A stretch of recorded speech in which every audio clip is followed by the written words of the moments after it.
lot. illustrious It's like hard work. nothing. 5:05, call the Library Board of Oregon City to order.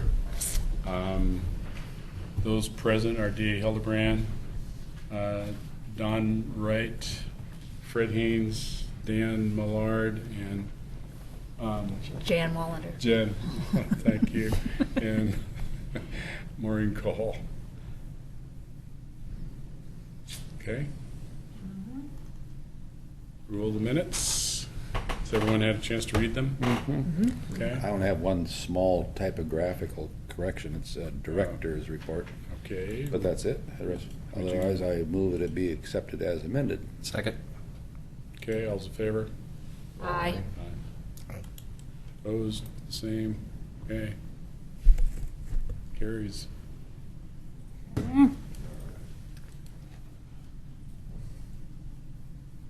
Public comments?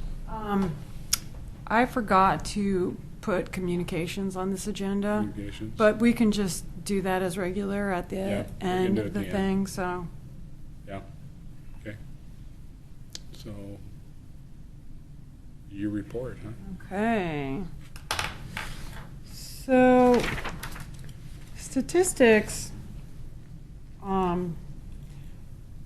door count and fines are fine. But, checkout is like only at 84% this time last year. Couldn't tell you why. Would you Yeah. count Laura's here too, please?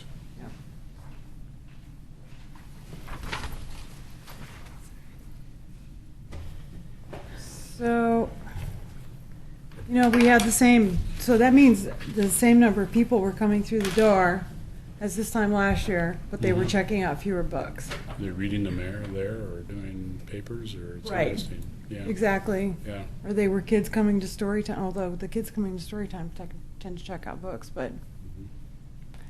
people using Wi-Fi, lots of people using Wi-Fi, but, Mhm. so I don't really know what it was. In fact, let me look at the Wi-Fi statistics. I can never find the statistics when I need them.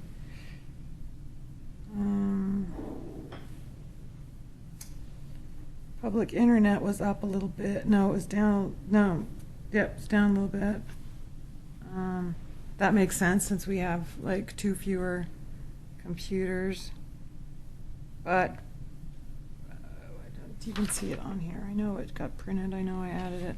Anyway, so we'll just have to keep our eye on that. And then our events. Frankly, I'm not killing myself to do events.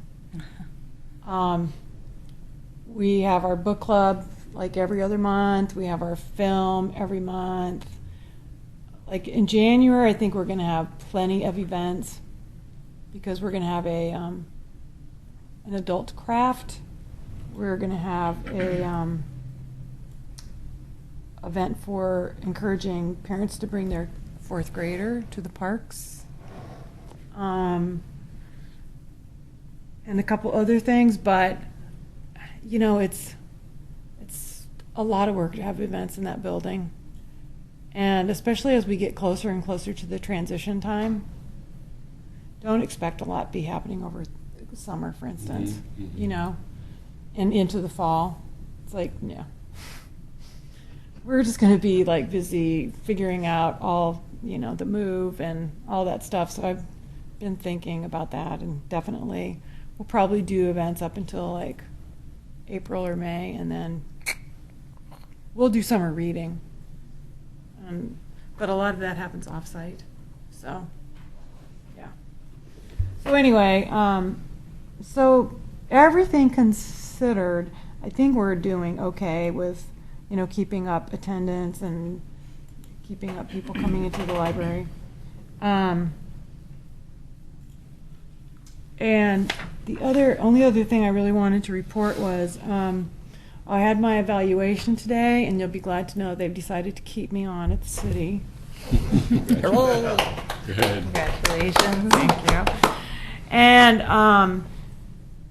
our youth services librarian that we hired, she's finally able to let the world know who she is, because she needed to work that out at her end and make sure that the people she worked with didn't hear it from like other libraries and stuff like that, which I thought was a very courteous thing on her part. Her name is Barrett Miller, and Barratt. So Barrett, like a boy, but with an A at the end. And she has been the youth services librarian / assistant director at the Crook County Library in Prineville. Yeah. And the director over there is awesome and has been giving her a lot of responsibility. She is not that far out of library school. She's only been a librarian for 3 years, but man, she has been busy. And I think you will be really impressed with her. She is all wrapped up in Oregon Library Association, the Children's Services Division. I think she's the chair of it. I mean, if you're like chairing that in 3 years of becoming a librarian, that's pretty good. Her story time afterwards, like she was down on the floor playing with the kids, and there were just so many things to like about her. Her inexperience kind of put me off, but I had this real gut reaction that just she's one to watch, you know. So I want to watch her at our library, and she's super excited to come. So she will not start until the end of January or early February. The exact date is a little bit up in the air. I mean, we landed on February 1st, but only because that seemed like a neat date. But she's working over in Prineville up to like January 22nd because they kind of have to get through their transition stuff. So when she comes on, I really don't expect a lot of her for the first couple of weeks. We're, you know, I've told you before, I'm making her, the new person, suffer through the transition just because I think that's completely fair and bonding. You know, I really think that it's appropriate for the new person to understand what we've gone through and what the public has put up with for years in order to like really understand our dream of our future, and also to not just like walk in and be entitled to this like amazing youth services place. I want her to earn it a little bit, and I really think that from the staff point of view, I mean, I think she'll be accepted a lot more readily if she's earned it a little bit too, you know. So she's going to be crammed into Linda's area. Oh, wow. Which is super shocking if you know Linda, because Linda likes to hoard. So Linda's been slowly trying to clean out a corner. Not successful yet, but we're going to cram a desk in there. Her laptop's been ordered, and then I just kind of want her to start observing what we are offering, and you know, and then just jump in. She'll be taking over collection development, weeding, summer reading, all programming, all story time. She'll be doing all of that stuff for children's and teens. It's a lot, but it's nothing that she has to do immediately because we've been covering it, you know? So she can evolve into this. And that will probably help Linda like unevolve or out of it. Do you know what I mean? Because she's been overseeing a lot of this stuff herself. I was going to say one other pertinent thing that I can't remember. It's gone. Maureen, do you have other staff positions that you're going to need to fill before the new library opens Not really. that you want to have that same experience factor in? Yes, no. Oh. Sorry. Well, Sorry, I guess it's that one. That one's No, that one's missing. gone. Oh, I think we could do Vandalism. this. Well, yeah. Just turn that one to. City staff, no doubt. Move it, but that's close enough, I think. No,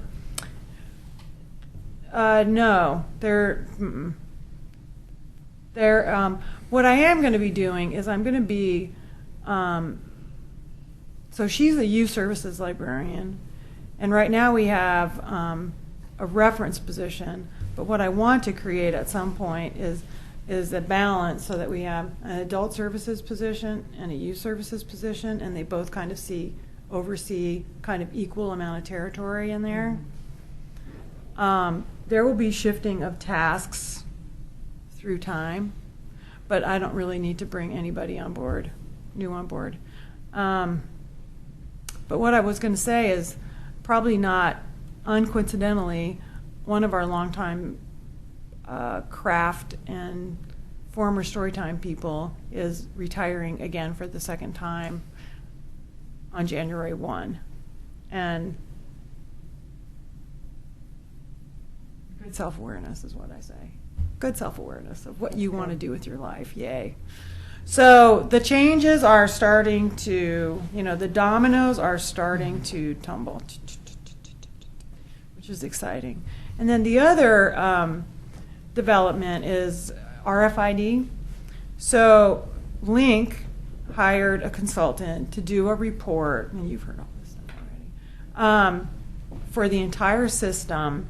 And the expert went to each library and kind of analyzed like what would be optimal for that space and blah, blah, blah. As far as like security gates, there's 3 pieces to RFID. Well, there's more than 3 pieces, but machinery-wise, there's the potential of having self-checkouts that you can put like a bunch at a time of books, security gates, and a materials handler, automated materials handler, otherwise known as AMH.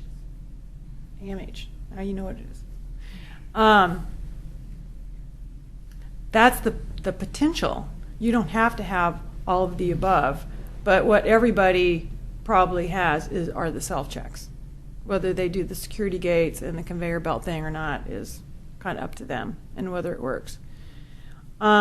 So this expert, she did her stuff, and then she came back with 2 friends.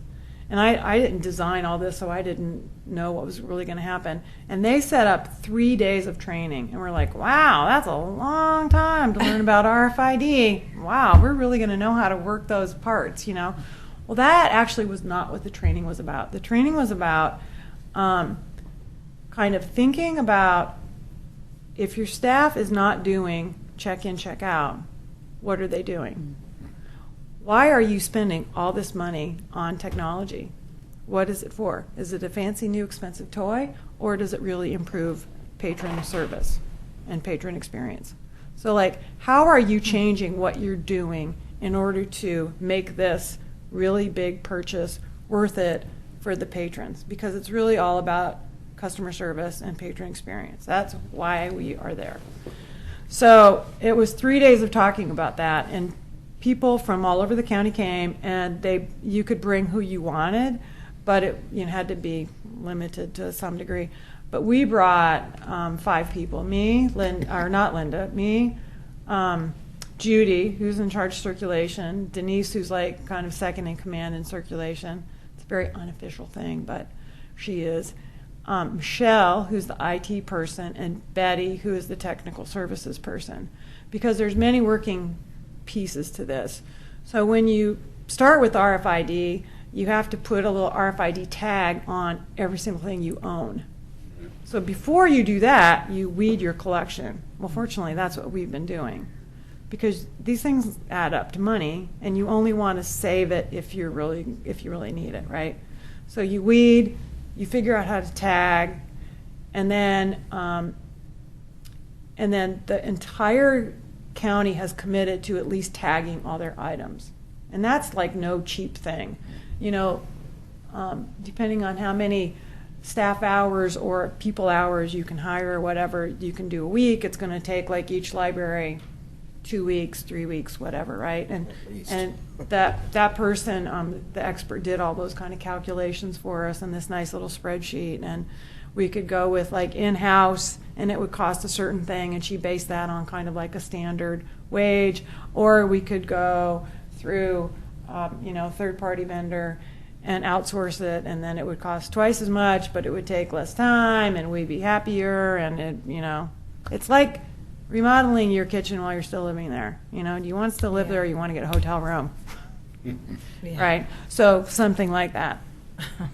There's a lot of challenges involved, and actually, either you do it when you're closed or you close to do it well. You can do it when you're open, But then you've got people moving in and out of you, and it takes like 5 times as long to do anything. I mean, you could picture it, right?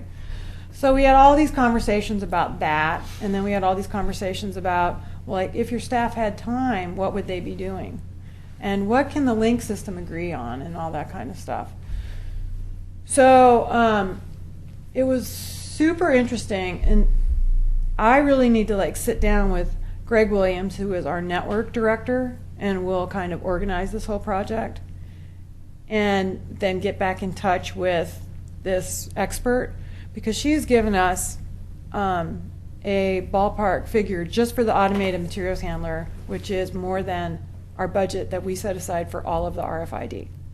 So we set aside $200,000 for the RFID, because I believed that the automated materials handler would cost about $100,000, because that's what they were quoting me at the conferences that I was going to. I know, right? Liars. And then you get, the self-checks, and you get the staff stations, and then you can think about security gates. Now, the thing I want to talk to you is about security gates a little bit. You can be thinking about this. She actually does not recommend security gates. They cost at least $10,000 a piece for each door, and they don't really keep people from stealing. Why? Well, because they're so easy to thwart. They are so easy to thwart. So RFID, and they have like this range, and it can only be so big, otherwise they'd be triggering everything that walked by within the vicinity of the Yeah, security sure. gate, right? And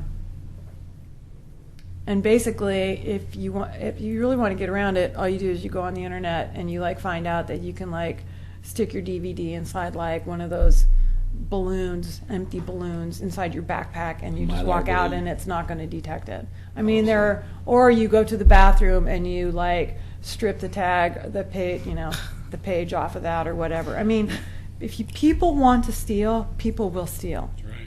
And it's really, as any store owner will tell you, it is the cost of doing business. And we have not monitored it all this time. So would it be nice to like not have people steal? Sure would, but we're going to need new patrons if that's the situation. I'm not sure that the doors are going to catch that. What it does do is, even though they've improved the doors, you still have the false positives, Like, sir, I think you have something that's not checked out. So then you can stop the guy, and you have to be very careful about how you do that. Let's drag all the stuff back out. It's probably he just failed to get it checked out, is of course not trying to steal it, but Been there, done that. it's all, I mean, it's like, it doesn't really engender good feelings from anybody that you stop at the door. Well, I also think that it's a psychological entry point, and the difference between walking into a space that has that and a space that does not have that Yeah. is, I think, very huge. Not to mention the disruption that happens when you do get those false positives. Yeah, and like the ding, ding, ding, ding, the noise that goes off, and I mean, picture, it happens at the grocery store, right? It's the same thing, only it's like you've got people who you really want them to go out with the materials. You just want them to be checked out to them. That's all, Right. But it's like, so one book doesn't get checked out. It's not the end of the world. It probably will come back with that pile, But anyway, I just want you to be thinking about that, because she does not recommend buying them. She's the expert, and we could save ourselves a lot of money to put towards other technology. If we don't buy them. So what I would like to do is make sure that the building is wired for them, and then worry about it later, and not install them immediately. Worry about it later down the road, Good recommendation. because the new building already is wired for them. The addition, because it's under the concrete slab. And so it would just mean making sure that the Carnegie got wired near the door somehow, and they're going to be working on the floor and all that stuff, so. And it's already in the work. That part's in our budget already. Yes, it's already in our Yeah. budget already. Right.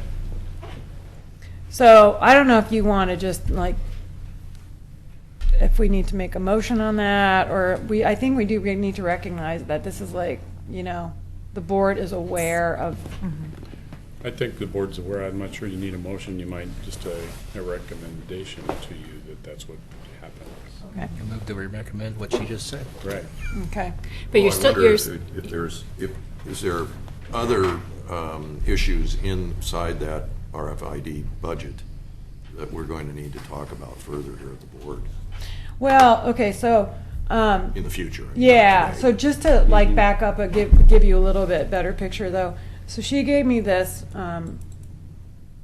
quote that was $236,000 for the automated materials handler, but 40,000 of that was for something that I hadn't planned on getting, which I might want to think about getting down the road, but it's certainly not built into the project at this point in time, which is a 24/7 patron induction station that would have to go on an exterior wall of the Carnegie to the outside of the building. What does that mean?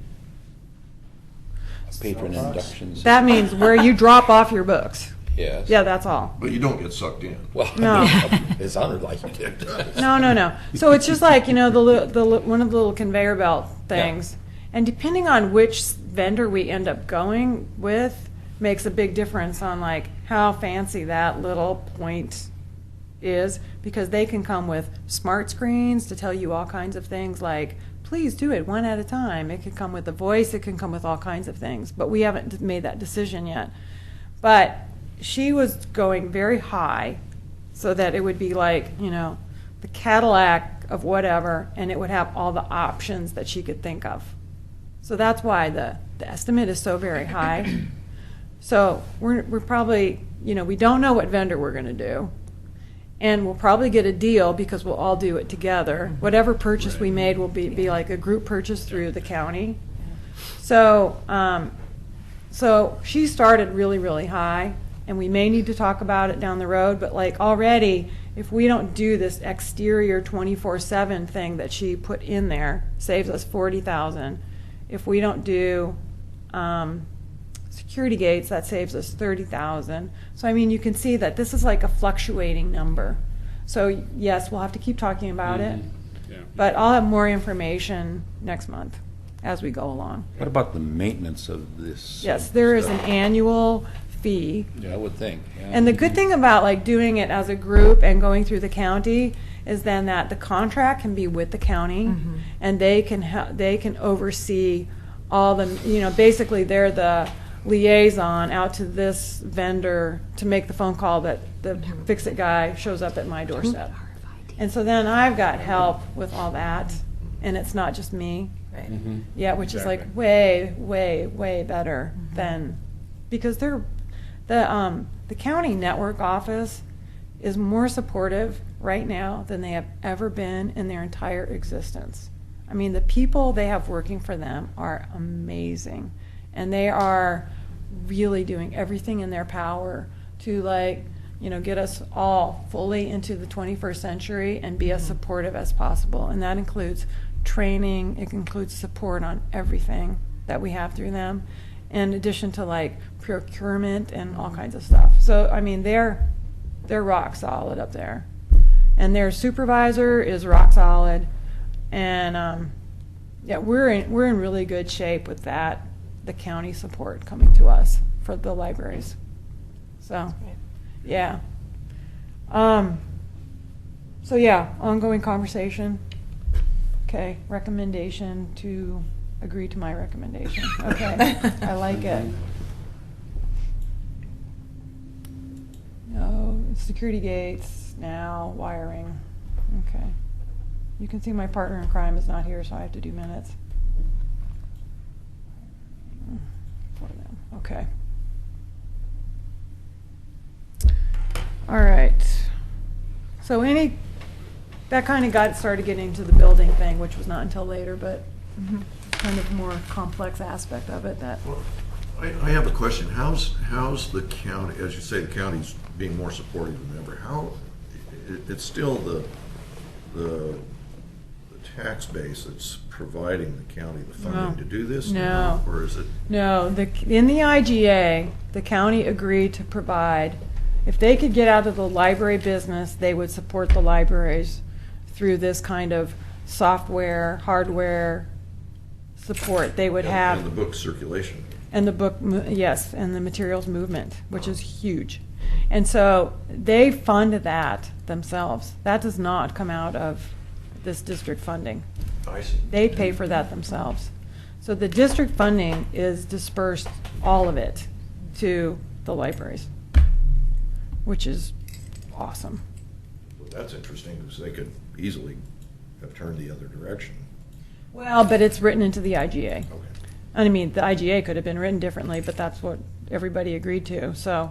So we can expect that they're going to continue down Yes. that path. Yeah, and the only thing that's weird about this, and this is a good conversation because, so, you know, there's yet another board that exists out there, and that's the Library District Advisory Committee.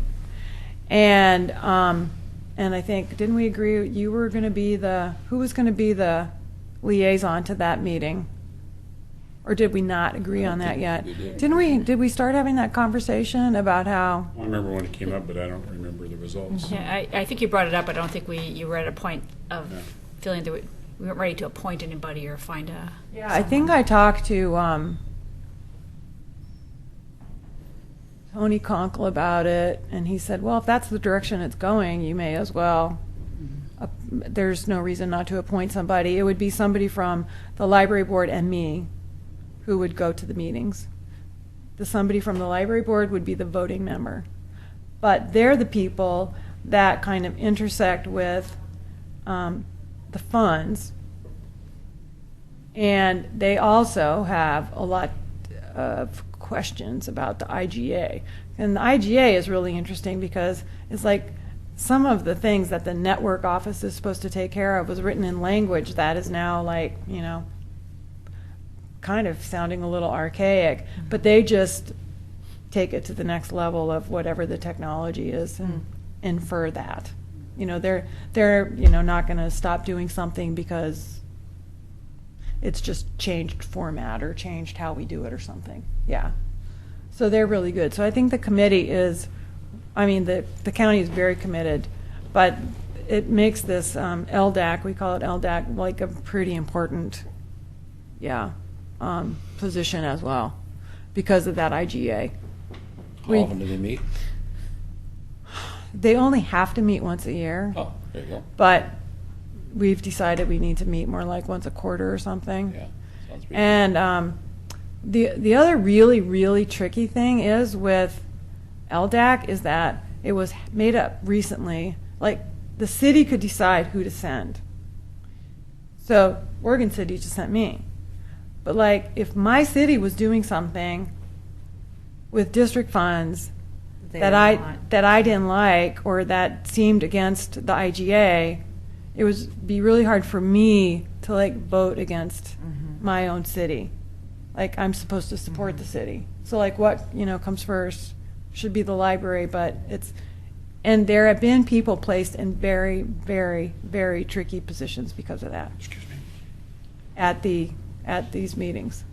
So like librarians from Gladstone or Canby or whatever, and you know, the rest of us are like, what do you mean your city is going to do blah, blah, blah, blah, blah, and they're going to use district money for blah, blah, blah. They can't do that. Well, you tell them that then. So that's why we all agree it would be better if the voting members of LDAC actually were, you know, Not employed. interested but not employed by, you know, interested in what's going on but not employed by the city. Now, the votes that are taken at this other board, are they binding on the cities involved? No, well, It's advisory? no. I mean, it's advisory committee, Okay. just like you guys are. Right. So basically what it is the recommendation up to the Board of County Commissioners. Okay. Yeah. And then they can do whatever they want because they're ultimately the people who oversee the district. And it took me about 5 years to wrap my brain around all this. This is so complicated here. Well, thank you It for is. inviting us to attend those meetings. Oh, I don't know well, if your sell job is very good. yeah, you did. Yeah, that was good. So it's advisory on the use of the funds that are come from the district taxing, but the county IGA is all funded out of county general fund? Is that what you're? Yeah. Mm-mm. Oh, okay. So the county network office is funded out of county general fund, Okay. right? They support the agreement that's written into the IGA, intergovernmental agreement, for all of us. They support that. The IGA is just the IGA. Yeah, but Yeah. the services, but they're out of county general funds. And then, so what link up through to the county? I'm trying to think of where they sit in the county structure. The They library. actually sit under like BDS or something. They're under Laura Zentner, who's under Gary Barth. If you know what the structure, I mean, you know, there's like kind of two major divisions, two big buildings up there. Yeah. They're in the one that's closer to Warner Milne. Okay. Yeah. And so Laura Zentner is Greg Williams' direct supervisor. I don't think she is any longer, but she used to be on the City of Oregon City Budget Committee. And she's awesome. I mean, she's fabulous. She's, even before she had anything to do with our stuff, I thought she was fabulous. So, and she and Gary Barth, who's then above one of these really big parts of the county, they're very, very supportive of the libraries. Yeah. So as long as we have them, we're in good shape. As long as they don't consider retiring for many, many years, we're in good shape. So I think there's a meeting of the LDAC in January sometime. Okay. If I was the appointee, I'll still stand by that. I just don't remember. I don't know if you were or not. I'd have to look it up. Oh, I remember you were. There it is. Yeah. I knew somebody remembered. Did you hear a train coming? Yeah. Let me look and see if I can find Headlights, this right? meeting. Yeah. January of 2016. Yeah.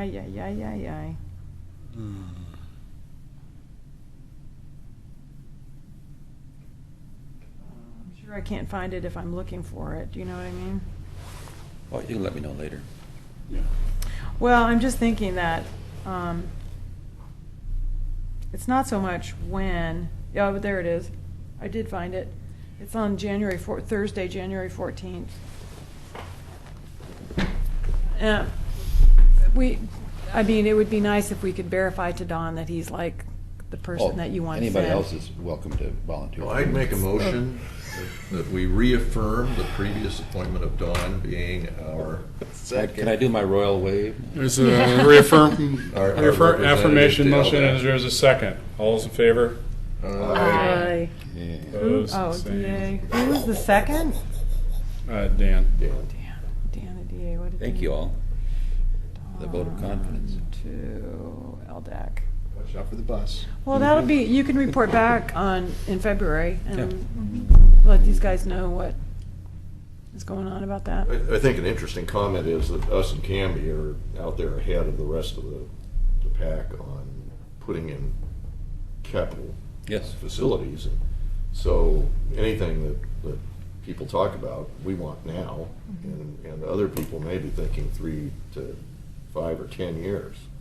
So there's a lot of urgency on our part that isn't necessarily shared with the rest of the. Quite right. Well, that's true on RFID, that's for sure. The other thing that's really interesting about the whole arrangement is that, you know, the cities give different amounts from their general fund to their libraries. And the cities also have different policies on what they charge their departments for, like, apportioned Services. costs. Yes. So like in Oregon City, essentially the library gets $200,000 a year on top of the district funds out of the city's general fund. Plus, none of the departments are charged for services from finance or HR or anything. I mean, I throw a little money at IT and I throw a little money at parks because they oversee our entire building, which is only fair. I mean, goodness knows they earn those dollars. And that's it. I mean, I don't pay for anything else, but neither does anybody else. So it's really, really, really different elsewhere. And one of the issues that's up in front of us is Gladstone has decided that they could have a library, but the city can't pay for it at all. Like, not now, not later. Well, they were supposed to combine with the Oak Grove Library and create a library that served that entire area. I don't see how that's possible if the city doesn't help out. So there's some really sticky issues going on. And then, as you know, like here in Oregon City, we're using some of the district money to pay back our bonds. That doesn't necessarily sit well with people because that's operating money used for capital project. Nobody cares really, but it doesn't really line up with the IGA. But we've had a ruling on that, right? Mm-mm. Really? Only just an informal, just please, just, spend it however you want. Reptilian. Yeah. So that really hasn't resolved itself completely. Okay. I'm not sure if it was going to rear its ugly head up again or not. But, I mean, there's a couple little issues out like that are just kind of sticky. They're very sticky. I thought you said that was especially sticky when I think Estacada was trying to go the same route. Was it Estacada, or there was some other outlying library system that was trying to follow in our footsteps? Not Estacada, yeah. They're all like free and clear. Their bond got paid for when they were absorbed into this bond, which was awesome for them, right? Maybe somebody will absorb our bond. Going back to the city and the chunk of dough that comes out of the general operating budget for the city, just from a library point of view, what inputs should we be angling towards to try to get a bigger chunk for the library? Well, if You we know, could if just budget like not time. let this chunk go away, that would be great, So are there budget discussions that we should have influence on or try to provide recommendations to at some point in the fiscal year that? If I ever see that that's gone down or not there, I will let you know. Yeah, But there's nothing we can maybe do very effectively right now to increase that chunk? Or? probably not. Okay. Yeah. Well, you can take Wyatt aside and talk to him if you like.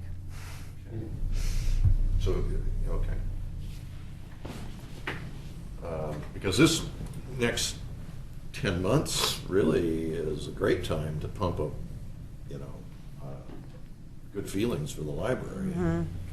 And if we make sure the right people know that we can sure use 300,000. Yeah, 3 would be great. It'd be, Yeah, it might not be a good year for that.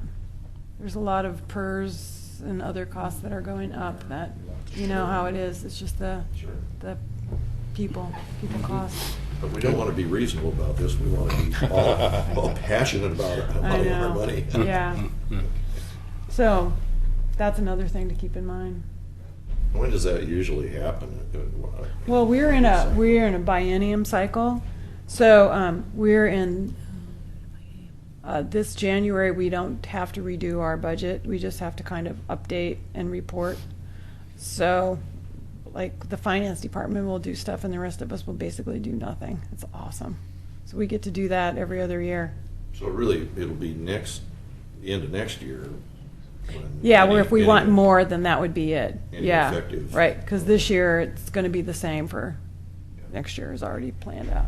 Yeah. And is the city here on an annual calendar? No, biennium. Or- Biennial. I'm sorry, but is it 1st of July to 1st of July, or is it? Yes. Yes. Oh. That's first. Yeah. Okay.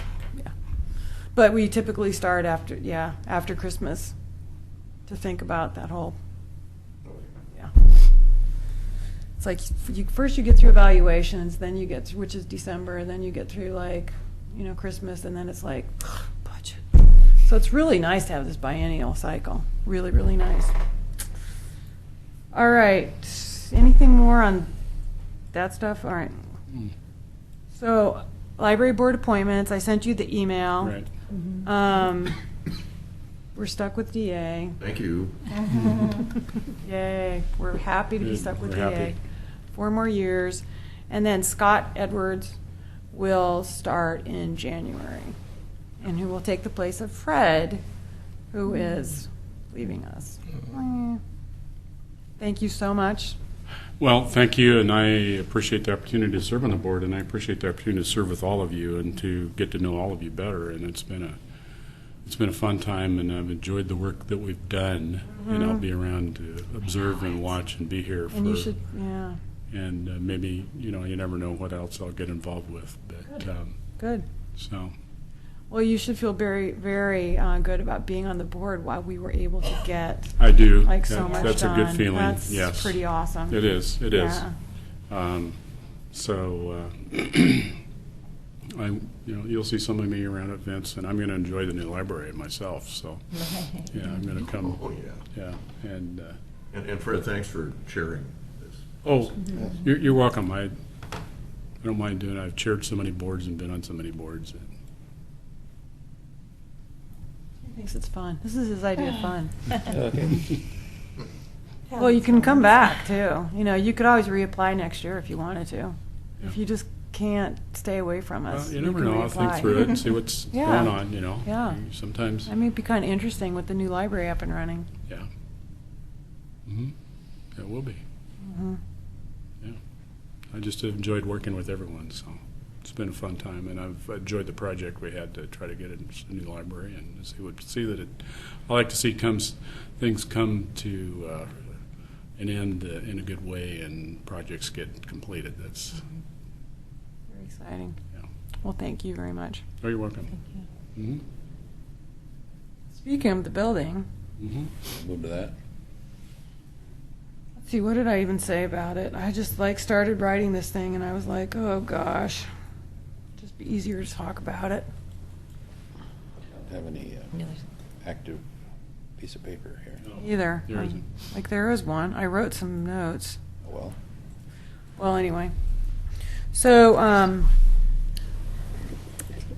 the building is going up, man. It's like really it's about to the top height that it's going to get on the walls that are built. And as you know, those will get faced with brick, so they won't look like concrete blocks when it's all said and done. They've got the steel done on the inside of the back wall, so that's reinforced now. That's on the old side. On the old building, yeah, on the inside. And then they're starting to put the steel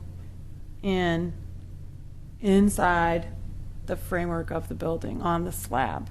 So that steel is going up too, and they're working over on the 7th Street side first, because that's like the tightest little corner, and it's tight. And one of the reasons it's so tight is because they require this bracing to be up on those walls for quite a while, like until the roof is on or the 2nd story is in or something. I mean, it's going to be like kind of this engineering feat to work around those things, but they've got these like little scissor lifts that can go like straight up in place, But we watched this guy, it's a real They had 2 of them going today. dance that they're doing in there. Those men are so One with a skilled on that forklift. machinery. It was quite a little dance they were doing. I was watching that. And then they've got the big one. Do you remember what kind that's called? I can't remember what that is.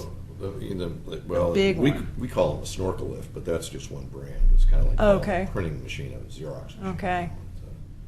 But they have the boom baskets that reach out and are articulated, and there's a lot of equipment on the site for very few men. Yes. I'm very, or men and women, but I'm very interested in how quiet the site is. Mm-hmm. Yeah, it's relatively quiet. Yeah. It is, even though a lot of progress is being made. Yes. Yeah. Well, the really big one, it just reminds me of a prehistoric dinosaur kind of around in there. It's just it's so big. It takes up so much space. But, so you can, I can go in and it's no, when I'm in the children's room and where the you can see the elevator shaft. So next to the elevator shaft is the stairs on one side and the corridor to the bathrooms on the other side. And on the other side of that is the community room. And it still looks small, the way things do before they get all kind of separated into rooms and with their walls on and everything. The community room, though, as Charlie wanted to remind me, is that if it's smaller than you wanted, there's a reason for that. The reason is the stairs and the elevator. And so, I'm trying to remember that, we had to do a 2-story, and there are compromises that were made when you do 2-story. And that's one of them. The other one is the fact that, circulation has to operate out of our existing circulation room, and that's not optimal either. But having said that, it's obviously way more than we've had, so we're all very excited and everything. It's just like, you look at it and you're like, oh, how big is that really going to be, But the children's room is massive, which is so exciting. And now that we have a youth services librarian to work in there and up in the teen area and work on that kind of stuff, it's really, really great to know that. So what else can we tell them about the building? Well, the schedule is important. Because of the good weather, they gained some lost time, and everything looked really good. And then the masonry was going up, and they got slammed to the cold weather, and that slows down and sometimes stops the grouting and so forth, and the curing process. So then all of a sudden, the mason work is going to start to have some impact. But nothing is standing in the way of the structural steel. It arrived on time, and it's going up, and they'll top out on time with very little concern about the status of the masonry. So that part's going to, and at that point, the contractor, after the first of the year, so we're not that far away, they'll do a reevaluation of the schedule to make sure that everything really is where it should be. So we won't learn about, or you won't learn about that kind of issues until about 1st of February meeting, but sometime in January we'll hear if he thinks he's really got an issue, meeting that all-important September 21st substantial completion date. Might they have to tent the building and heat it? Yeah, there are all kinds of issues like that Yeah. that might happen, but the type of roofing membrane, the type of waterproofing membranes that they've selected for use are all-weather applications. They're not going to be really constrained. I was just talking about the mortar and the. Oh, those. Yeah. You just live with that. Okay. We get there. I'm good at that. Yeah, I don't think there's anything that the Masons that we have to worry about. I don't think. I bring my hair blower over there. I can tell you stories. Okay.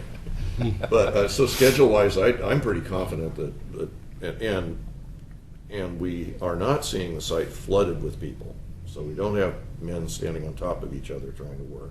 Oh, no. So this is all. So everything's very well organized, and I feel very confident that they're going to stay on track. Everything stayed upright during all this big winds. No issues. The way Maureen alluded to all this bracing that you have to put on there have been some recent occasions, last 15 years, where some walls toppled because of wind. And Right. so OSHA requirements today are pretty substantial bracing on these reinforced masonry walls until the structural steel diaphragms are in place. And they are a lot of braces to work around. So the more people you cram into the site to try and make time, the more troublesome all this stuff is. So it's really good that the schedule anticipated that that was going to be there, and that had to be worked around. So it's not so that bracing and stuff is effective. Those engineers do know what they're doing. Hey, it's good. It's a good Some of thing. them. Yeah, most of them. Yeah. The greatest challenge that's happening here in December is trying to get the storm connection out into the street. Same thing. Same problem we had last month, we talked about. It's been going on for a couple of months now, and nobody can agree on how it's gonna happen. Way too long. Yes. And it impacted us with this last rainstorm. And I'm sure you'd like to tell about that. I sure would. So, what day was that? Today's Wednesday? Monday. So Monday, get a call from Dave. Yeah, we got some water in the basement down here. So go downstairs, and actually I didn't see it initially, but what was effectively happening is in the basement on the other side of the elevator where they put in the temporary door, they poured all new concrete. There's a nice ramp back there to go to the new staff storage area, et cetera, et cetera. So that meets the old floor right at the door, right underneath the door, right? Well, water, groundwater, was flowing underneath that slab and coming up between that seam and coming into the library and getting the rug wet. Well, they saw it immediately because they were keeping their eye on this because they knew rain was coming, obviously. And what they had to do was they had to chip out some of the new concrete in big enough space, well, to first start doing the wet vac, and then then they could get a sump pump down in there, enough space so that it could like just sit in there, and they had the thing going out back. So they worked on that until about 5:30 or 6 o'clock on Monday night, and they were all panicked that it wasn't going to hold that night, but it did fine. And they put fans up to dry the carpet, and they just took care of everything. And that was Dave, the main guy, and Michael, the second in command, doing it themselves. And they are awesome. We could not have done better. They are incredible. And here Dave is. He's getting ready to have his third kid on Monday. His wife is at the doctor's office. She's like, why are you not here? And he's like, I gotta be here. And he's like, don't worry about it. I'm here. I'm like, oh, you're amazing. You're amazing. So, so they got that figured out, but we pretty much know that because of the lack of the stormwater connection, there was no way to divert that water away from the building. So we need to get that done ASAP, and the plan is to do it on Monday. Right.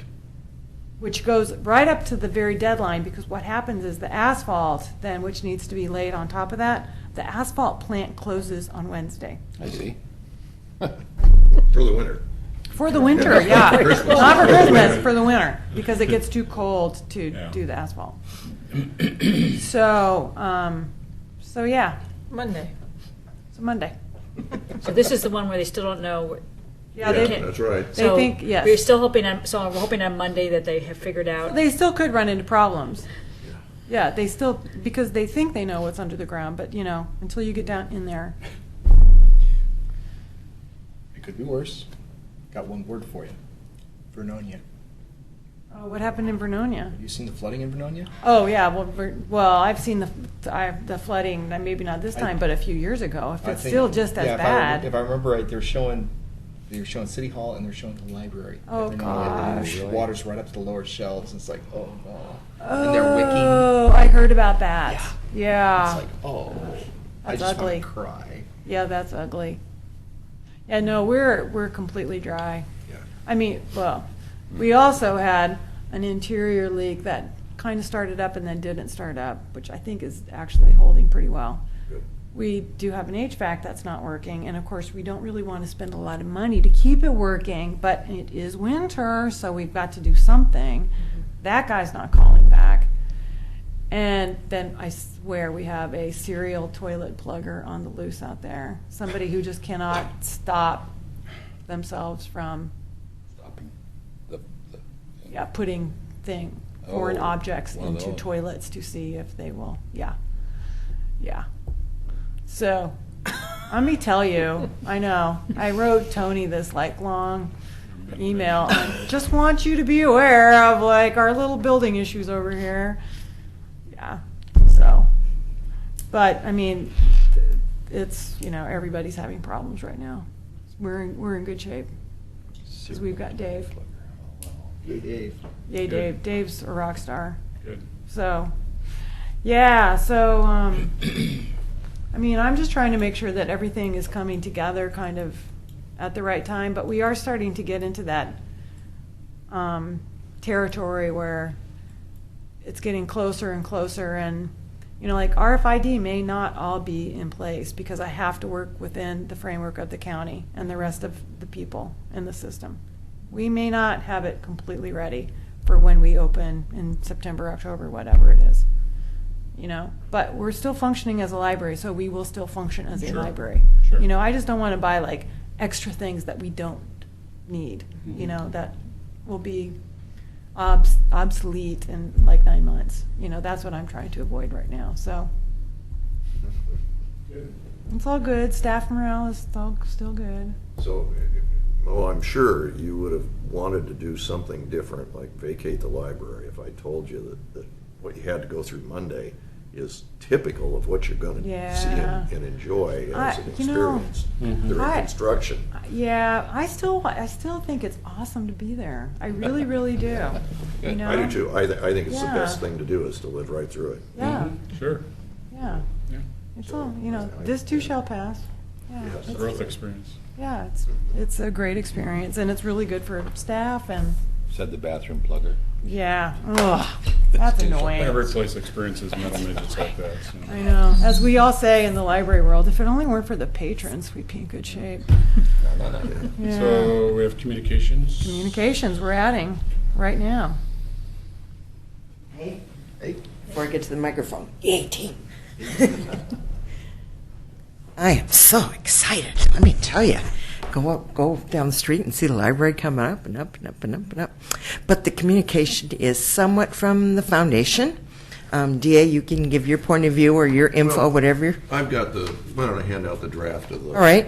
I'll pass that out while you're But in the meantime, lots of stuff has happened since the meeting.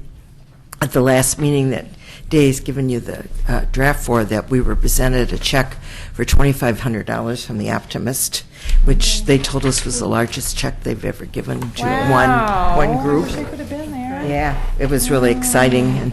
And last December, where are we? Gosh, it was like 3rd. Yeah. We, at the City Commission meeting, Oregon Community Foundation volunteers came and presented the foundation with a check for $30,000. I've been buying CDs. It's so much fun to open the mailbox and get checks. And so we're working on it, and Karen says we have pledged at this point over $300,000. So we're excited about that. She also was telling me that, Karen Martini, that end of last week was one of the foundations met. We should be hearing from them soon. And this week the Collins Foundation meets, and we should be hearing from them. And she was very excited about the Collins because they keep asking for updates and more information, so she's very hopeful. Let's see what else. If you don't know that in the Orchid City News today, there's a big article should've sent that to about you guys. It was the good. Friends, the foundation, the library, saw that. a lot, and it's really, and the picture of the foundation, of the check presentation Steve took and sent to Raymond, so it's really, really exciting, and so Karen's has sent out 50-some letters to potential big donors, so hopefully to get some year-end funds. And if anybody out in TV land that sees this would like to, or on the internet, would like to send a donation to Box 1791, I will open the box and deposit it. So for the Oregon City Library Foundation. Mo didn't tell you, but she was at and had the staff at the Friends annual luncheon, and it was very nice. And DA was she did there. a great. DA was there, and she did a great job and represented you very well. And people were very interested. So It was a good luncheon. it was. It turned It's out like very one of well. the best ones we've Very well. had, yeah. Of course, everybody is super excited because there's actually a building going on. Yeah, you know? we've been talking about this for Yeah, how with long? them at the annual luncheon, like 6 years or something. We've been having all this talk. Dave, from your point of view, how do you see things? We did budget stuff and Yeah, things are moving right along. Couple little housekeeping things. The board re-elected itself. The same officers go on for the next year, And I think that was important for continuity. And then the other thing that I learned at the last meeting was that the cultural Oregon Cultural Trust is, and I can't, is it just Friends or is it also the foundation? And I wanted to clarify. Friends and Foundation are qualified organizations, so if you donate to either one, the Friends of the Oregon City Library or the foundation, the Oregon City Library Foundation, that is the money that you can give for the match. So if you give money to the Oregon Cultural Trust, it's your match, and then that money, you don't have to pay for that part in your taxes. It's a credit on your taxes, up to $1,000 for a couple, $2,500 for a business. So I thought that was exciting because that really... You didn't know that? I didn't know that up until last meeting, and I think that gives us some great leverage for a lot of donors. And DA said something at that meeting that kind of opened my eyes, and I never thought about it. You know, that we're a very bare-bones organization. We do really a lot of good with a tight little amount of money. So, for you guys, for everybody. It's not just for us. Well, and what the Friends do, and now the Foundation, just with volunteers, is remarkable. I mean, it's incredible what we do around here in Oregon City with volunteers. So thank you for all what you've been doing. Thanks, Thank you. Fred. We'll miss you. Thank you. Thanks, Linda. Is there any future agenda items or any other business to come before this board? Well, we had talked about maybe doing some strategic planning in the new year, and I think we kind of need to think about, but that's a lot of conversation about what that should look like, and I really frankly don't know where to start as of today on my list of other projects. Start talking about the branch. Yeah. Oh, yeah. I was teasing everybody at the luncheon when I was talking. I was like, now that I know how to do all this, we're going to have a branch. Well, we probably are going to need one day, but in the future.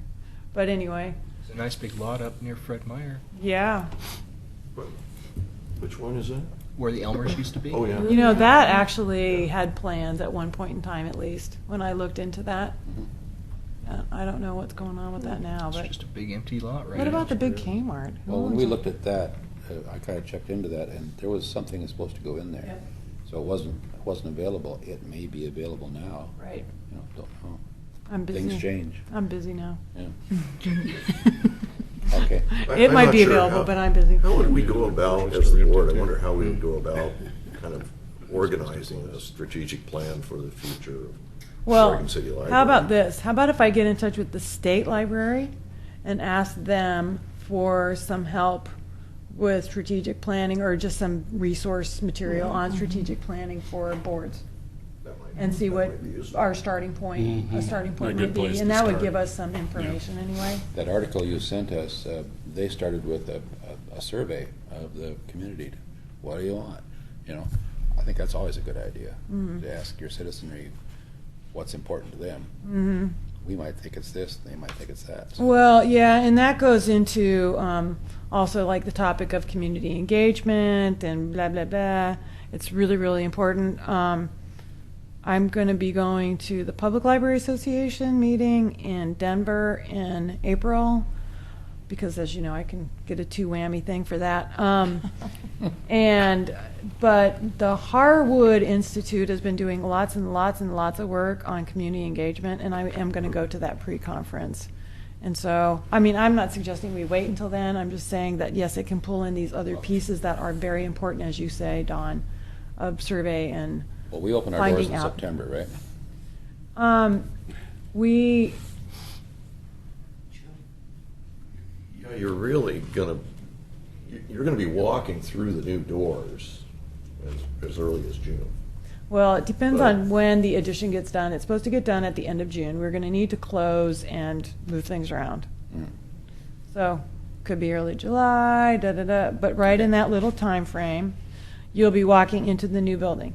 The new building will not have, it will not be filled with every book we're ever going to have, because we have to take everything out of the Carnegie and fit it into the new building. The community room will be like a temporary circulation and staff area. So the community room will not be available, for instance. But like the youth services area will pretty much, hopefully, look like what it's going to look like. But seriously, I mean, things are not going to be perfect in June, you know, nor should we expect that. I don't want to have expectations that this is just going to look like the finished product in the addition. And then in September, late September, the Carnegie should be done. And then we're going to have to go through that transition period again. So if Sounds this, like over September, okay. so I just, you know, just like, let's not expect Labor Day, that's all. But like maybe early October or maybe mid-October. I mean, it just kind of depends on where this project goes. Once we get the update, how long we have to be closed in order to reopen with our material, you know, our materials and furniture and shelving in the right place. So it's like that There's very, plenty for grand opening stuff. hmm? Plus, there's plenty for grand opening. Yeah, I know, and I should like start on that like right now. So I'm thinking grand opening October, actually. Okay. Yeah, that's kind of what I'm shooting for. Our strategic planning doesn't have to be in place when the door opens? Oh no, Okay, No. good. All right. No, it wouldn't have. no, because it would be really more about now you're in the new building, kind of now what, and then what comes after the new Right, building. exactly. Yeah, Makes sense. and I mean we have plenty of things to work on in the new You got enough building. deadlines, I think, without Yeah, that having. I know. Yeah, Strategic thank plan you, is thank usually you, thank projected you. out to I 3 to appreciate 5 that. years. Dawn. Yeah, okay, so give her 3 to 5 years to figure out what's going on. Then we'll take it. Then But I'll then retire. I mean, we and- already have a strategic. I mean, you already have a strategic plan, good from through 2018. I mean, that would be the place to start. Yeah, So- the library has one. Right. The board doesn't necessarily, wasn't board really doesn't. involved with So that, it's a and board doesn't have its strategic. own, and that's my question, is kind of like, you know, do you guys need your own strategic plan? No, Is this the no, library no. strategic plan? Okay. But we should probably have some recommendations, maybe, and maybe it's the library plan that we start to work from. And just look at that, and see where we are, and, okay. Yep. Okay. There's nothing else. Good of the order? Just how to turn off these machines. I think.